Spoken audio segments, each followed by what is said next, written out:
লাউ পাতা বাটা বানাবো। এই যে লাউ পাতাগুলো ভালো করে পরিষ্কার করে সব পাতা ধুয়ে নিয়েছি।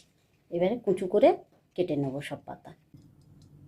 কড়াই সর্ষের তেল দিয়ে শুকনো লঙ্কাগুলো ভেজে তুলে নেব। এবারে দিয়ে দেবো তিল, সাদা তিল, পোস্ত আর কাঁচা লঙ্কা।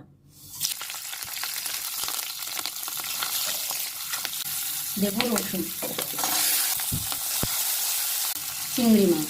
চিংড়ি মাছ না দিলেও চলে, যারা চিংড়ি মাছ খাবেন না তারা চিংড়ি মাছটা বাদ দিয়ে এগুলো দিয়ে দেবে। সব কিছু ভেজে তুলে নিয়েছি। এবারে দিয়ে দেবো একটু বেশি করে কালো জিরে, লবণ পরিমাণ মতন, হলুদ, কেটে রাখা লাউ পাতা।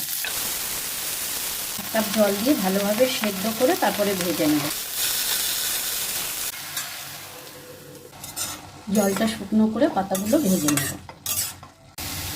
তুলে নিয়ে শিলে বেটে নেব। আপনি চাইলে মিক্সিতেও বেটে নিতে পারেন। ঠান্ডা হয়ে গেছে, এবার সব কিছু একসঙ্গে বেটে নেব।